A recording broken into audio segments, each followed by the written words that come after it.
ते शक्ति स्वरूप तेरी माँ, हर कण में तू व्याप्त है। इच्छा ज्ञान कर्म की धारा तेरे चरणों से ही आप्त है।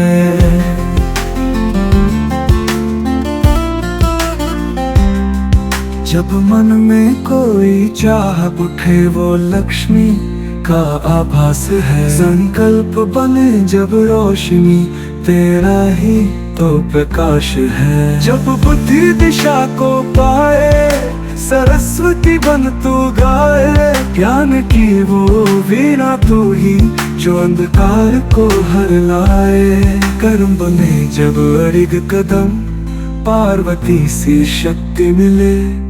हर कार्य की पूर्णता में तेरी ही लीला झलक मिले। जड़ में भी तू चेतन में भी धड़कन बन के बोले तू। कण कण में तू नाच रही संगीत की जैसे धुन तू। वाणी में तू विचारों में तू जीवन का हर पल तू।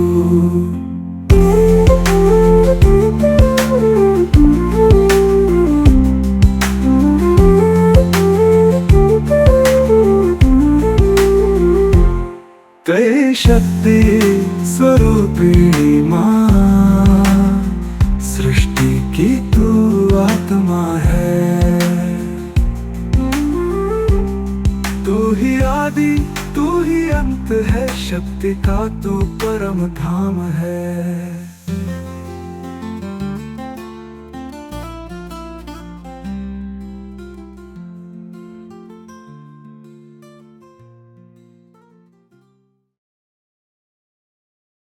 आदि पराशक्ति, वह परम शक्ति इस सृष्टि के प्रत्येक कण में व्याप्त होकर सघन रूप में विद्यमान है। शक्ति के बिना यह संपूर्ण सृष्टि ठहर जाएगी। ऐसी एक रचना की हम कल्पना भी नहीं कर सकते। प्रकृति में हर जीव, प्राणी और जड़ पदार्थ में भी वह शक्ति समाहित है। ऐसी शक्ति मुख्यतः 3 रूपों में प्रकट होती है: लक्ष्मी, सरस्वती और पार्वती। ये तीनों ही इच्छा शक्ति, ज्ञान शक्ति और क्रिया शक्ति की प्रतीक है। केवल उन्हें देवी स्वरूप मानकर पूजा करना ही पर्याप्त नहीं है, बल्कि उस पूजा में छिपे गूढ़ अर्थ को समझना भी आवश्यक है। यही सफलता का रहस्य है।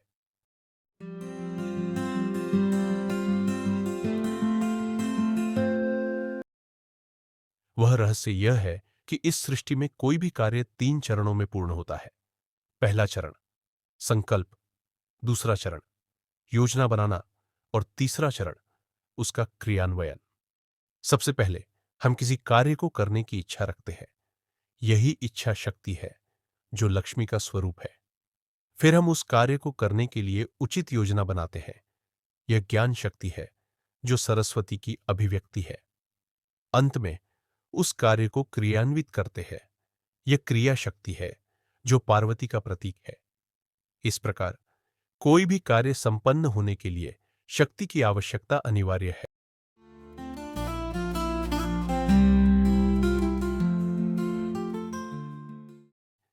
हमारे जागरण से सृष्टि का आरंभ होता है।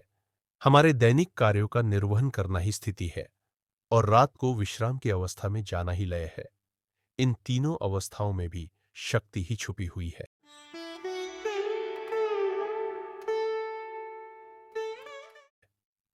हम जिन त्रिमूर्तियों की पूजा करते हैं, ब्रह्मा, विष्णु और महेश, वे सृष्टि, स्थिति और लय के अधिपति है। इन कार्यों को संपन्न करने के लिए जो शक्ति आवश्यक है, वह पराशक्ति ही हमें देती है।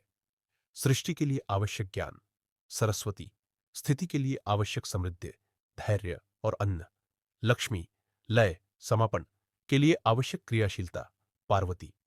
इस प्रकार जड़ से लेकर चेतन तक और चेतन से लेकर दिव्यता तक हर कण में वह शक्ति प्रकट हो रही है और सदा प्रकट होती रहेगी।